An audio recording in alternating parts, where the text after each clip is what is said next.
Hello and welcome to this class. In this video, we'll look at the concept of electronegativity in the study of periodicity in chemistry.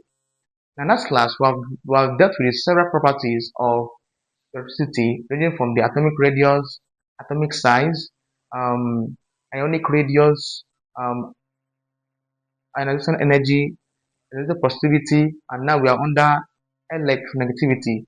To have access to all these videos I just mentioned now, I'll leave a link in this video description from the beginning of periodicity to where we are now, called electronegativity. First things first, I'll give you the definition to this concept. We'll look at the trends of electronegativity and also the factors affecting electronegativity, and they will solve some several past questions in the study of electronegativity. First things first, by definition, electronegativity is the ability of an atom to attract electron towards itself in a chemical bond. It only applies when atoms are bonded. So when it comes to the negativity, it's simply your ability of an atom to what there to attract electron, right? To gain electron. That's one key thing to take. Number two, there is also that you should also note that it only apply when atoms are what they are bonded. Please take note of these two things. The first one is that it is always gaining electron. It attracts electron. Second thing to take away from the definition is that it's only applied when atoms are bonded. So I expect you to take note of these two important keyword, right? Underline them with your red pen. Moving on, please. Let's look at the trends in. Let's look at the trends. Now I said every property have their own trends. So let's look at the trends involved here. The trends, of course, in electronegativity. Put on, please. When we say for trends, we have across the period and down the group. So let's have the first one called across the period. Across the period. Across the period. What happens to electronegativity? For down the group,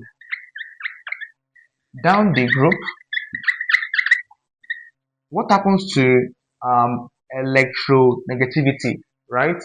First things first. For across the period, please note, please, electronegativity increases in brackets across the period. I said electronegativity increases in brackets. Nuclear charge increases, comma, atomic size decreases, comma, stronger pull in electron. Choose the bracket, please. So this is why I gave you those things in comma. These are like the main reason why we said electronegativity increases, right? Why? Because the nuclear charge is increasing. So for a nuclear charge to increase, it means the electronegativity also what there increases. The atomic size decreases. If atomic size decreases, it will favor nuclear charge, because nuclear charge and atomic size decreasing will make the stuff look more bonded and more stable, right? It look more strengthful, right? So you can see stronger pull of electrons. So the electron will look like they'll look more bonded together, right? So all these things here are the reasons why we said across the period electronegativity increases. Please leave English. The key take here is that across the period electronegativity the increases, please. So the key take here is that across the period it increases. That's all. Down the group, please. Down the group, please. Let's explain this one. Down the group, electronegativity decreases. Down the group, electronegativity decreases. Why? You may ask me why. In bracket, please. More electron shell, comma, more shielding, comma, weaker pull on bonding electron. These are the reason why we said for down the group, as I'm going down the group, you observe as I'm going down the group, the atomic size becomes bigger. The electrons are far from the nucleus. So in that case, more electron shell is being created. That makes sense. More shielding, like no, I think by now you understand what we call shielding effect, right? By an electron. Number three, there's a weaker pool of bonding electron. That's yes, that makes sense. That's why we said down the group, it decreases. This is like the trends for what's it called there? The trends for electronegativity, right?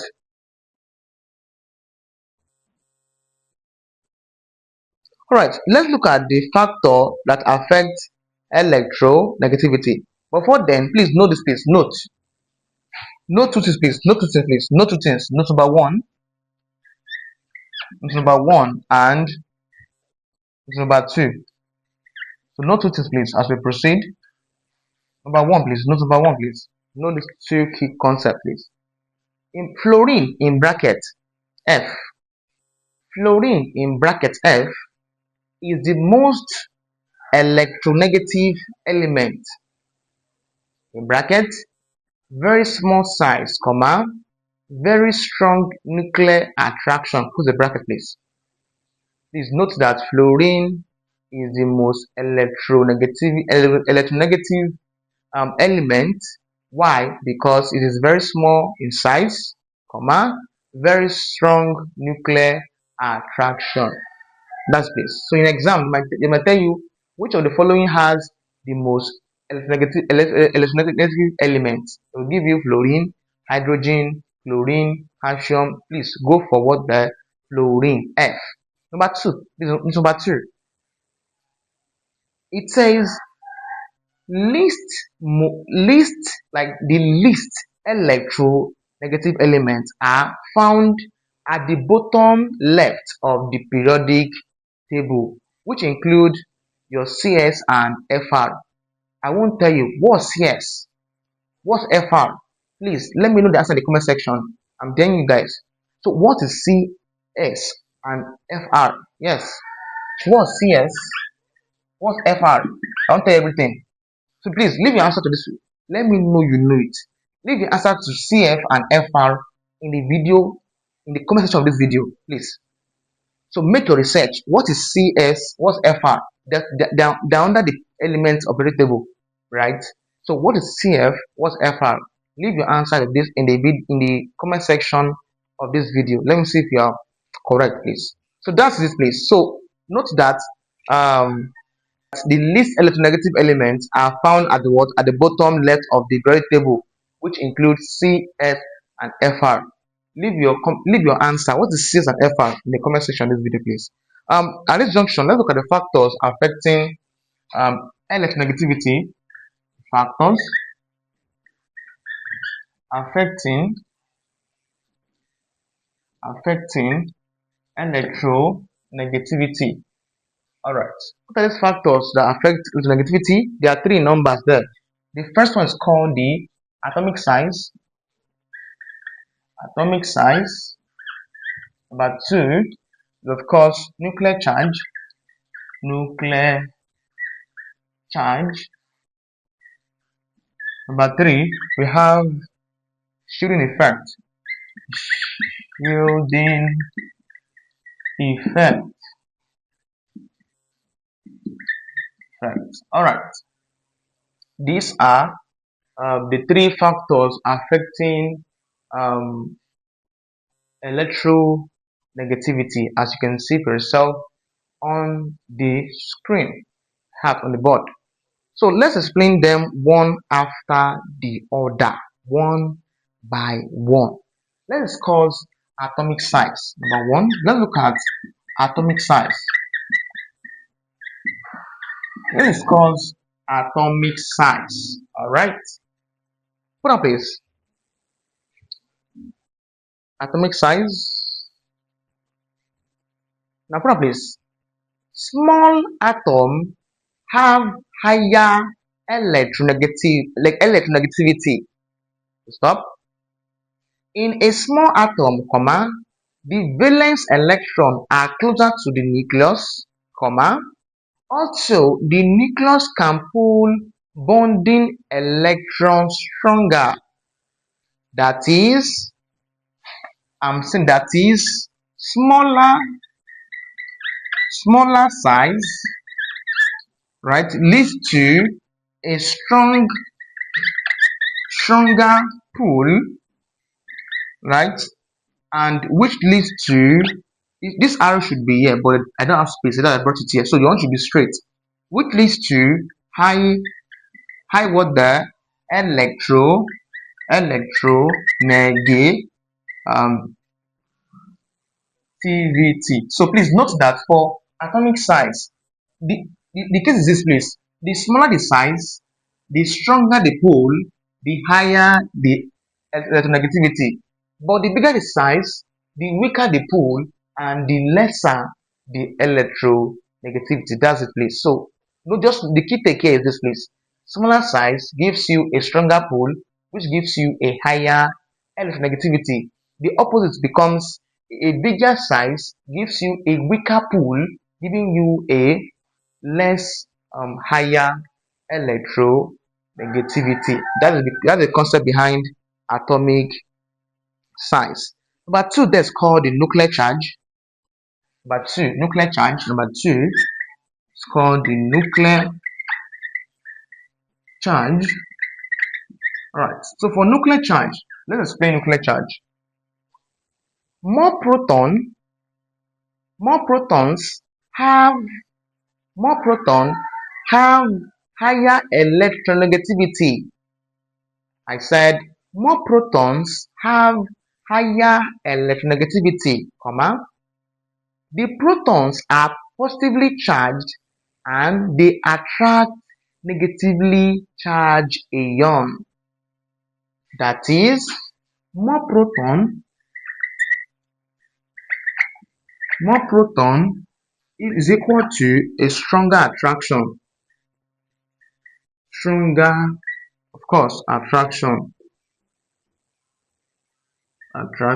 All right, so this is like the concept behind this place. So your key take here is that for nuclear charge, for more proton is equal to what there a stronger attraction. Why? Because we said more proton have higher electropositivity, right? So the proton are positively charged and electro they attract negatively charged ion, which is true from this first law of what's it called? What's this law? From the first law of from the first that's that I couldn't even remember that the first law says that like charges repel while unlike charges attract. That's what law? Ahead. From the first law of gravitational force. I'm correct. You can remind me in the comment section. So let me know which law, because there are two laws under it. We have the Coulomb's law and this law I just mentioned that light rays repel while unlight rays attract. So let me know the law that governs these two, please, in the comment section. Let me know. All right, let me know the law that governs these two, please. Next up, please. Number three. Number three is called the shielding effect. Let's do number three and move on, please. Number three, the shielding. So for the shielding effect, let's explain what it means. Basically, put on, please. Shielding effect. More shielding possess lower electronegativity. More shielding possess lower electronegativity, comma. Inner electron blocks the attraction between nucleus and outermost electron. I said more shielding possess lower electronegativity, comma. Also, inner electron blocks the attraction between nucleus and outermost electron. This is like the key take when it comes to shielding effect concept in the study of electro negativity. So I'm saying this, that more shielding, that more shielding, right, will give you a weaker pull, right, which results in, please, this thing should be straight. I should have put this here, but space sake, so I just put it down. So your own should be straight. Gives you a low or a lower electronegativity. Electro negativity. All right, this becomes the concept behind your shielding effect. So the more shielding effect you have, the more, sorry, the weaker the pull, and of course the lower the electro negativity in that stuff there. So this is like concept behind um electronegativity. So let's look at the uses, please. Uses of uses of electronegativity.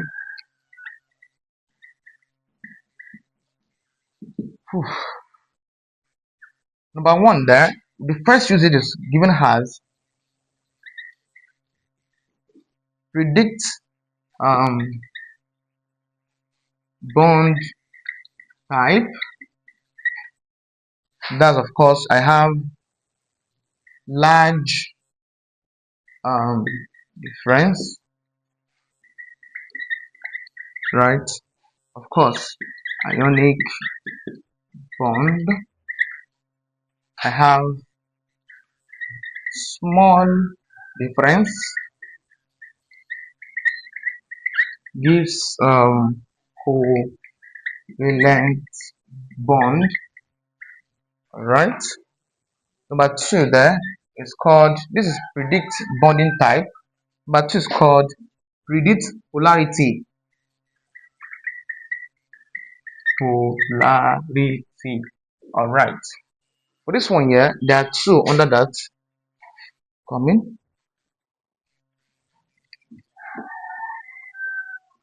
For polarity, the prediction.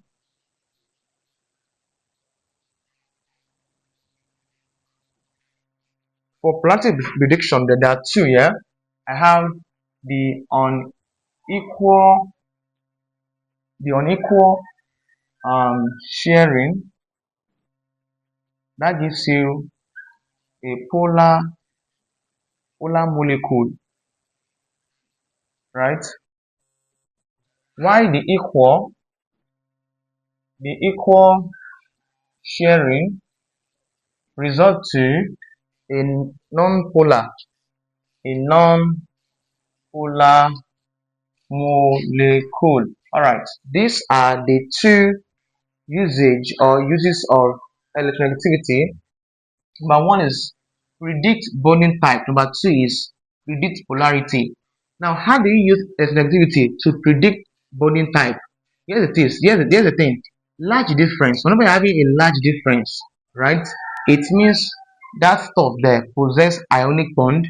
Whenever you have a small difference, it means it have a covalent bond, or it is a covalent bond, right? That's your first map to predict the bonding type. Also, if you want to predict, because beside negativity, check the definition, right? Properly, I said something very important there. I said, if I would check, I said it is applied when atoms are bonded, right? Check your definition. So how do you know if the bonding it has a large difference? It means that stuff, yeah, that stuff possess ionic bond. If it has a small difference, it's definitely it possess what, the a covalent bond. For polar prediction, there we have the unequal pairing and equal pairing. If the stuff is having unequal pairing, unequal sharing, it's simply what, a polar molecule.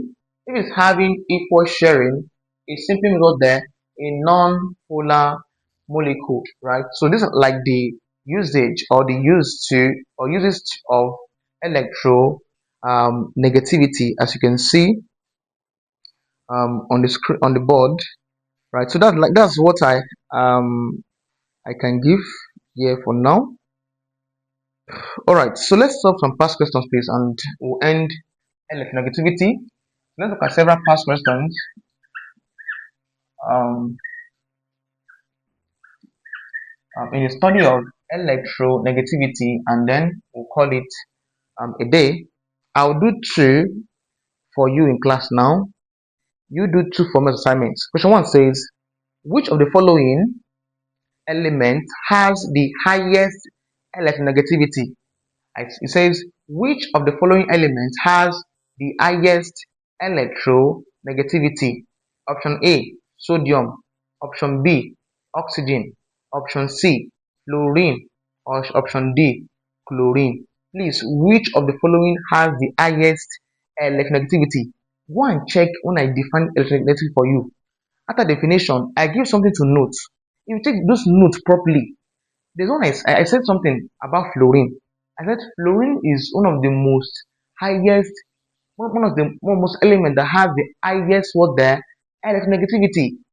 And I said the one that has the least are those one at the bottom left of the periodic table, which include what the CS and what FR. If you remember when I wrote them outside, and I asked you to find the meaning of CF and FR for me, right? CS and FR, right? So in this case now, fluorine becomes what there? My answer, option C, right? Number two says electronegativity generally increases. Electronegativity generally increases when A, down the group, B, across the period, C, from bottom to top, D, from right to left. Please go and check your trend. In this case, what they were saying that the increases. So which one increases? Is it across the period or down the group? Of course, my answer is what? Option B, across a period. Electronegativity generally increases. Check your notes. Next up, please. This one is the assignment, please. Assignment number one. Assignment number one. Please leave all my assignments reading from what is CS, what is FR, and also I gave you some other ones right before now. So this one now becomes your third or fourth assignment. It says, what factor decreases electronegativity? So what factor decreases electronegativity? Option A, um, increases in nuclear charge. Option B, decreases in atomic size. Option D, increases in shielding effect. And option D, increases in proton number. Obviously, the word proton number does not exist in all this thing I've been saying so far. So it does not decrease the negativity. So it means that option D is not part of our answer.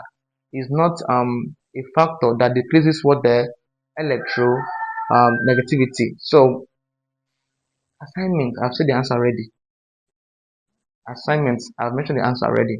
Anyways, let me give you one last one. One last one. So get to do this yourself. So I'll give you two assignment now. So I'll pen down number three as a bonus. So this one's for you. Leave your answer in the comment section. It says, which of the following pairs will form the most ionic bond? A, hydrogen and hydrogen. B, carbon and hydrogen. C, sodium and chlorine. D, chlorine and chlorine. That's your for you. Give me the answer to that, please. Number five, question five, if I'm correct. Why does electronegativity decreases down the group? Why? When I was giving you this thing, I gave you some brackets concept, right? So some hints why it's increasing and some hints why it's decreasing. So you're saying that why does electronegativity decreases down the group? Option A, increases in nuclear charge. Option B, decreasing in atomic mass. Option C, increases in shielding and atomic size. Option D, decreases in electron. So which is your answer? Let me know sincerely in the comment section. If you are wrong, I will give you the correct answer. If you are right, I'll rate you. Right. So leave your answer in the comment section. If you like this video, do well to, if you enjoy this class, do well to like this video, leave a comment and subscribe to this channel if it's your first time, and also share the video to your friends and classmates that are interested in this topic, right? So see you guys in the next video. But before we go, also understand that I have a WhatsApp group and WhatsApp channel where I gather students globally from the world. So if you're interested in joining this WhatsApp, in the WhatsApp, I'll be sharing my recent video there, so you can have access to these classes, right, in the WhatsApp group, right? So if you're interested, so check the video description. You see several links there, not just WhatsApp alone. You can also join several links in the video description. So see you guys in the next class, and also welcome to Excellent Link Academy.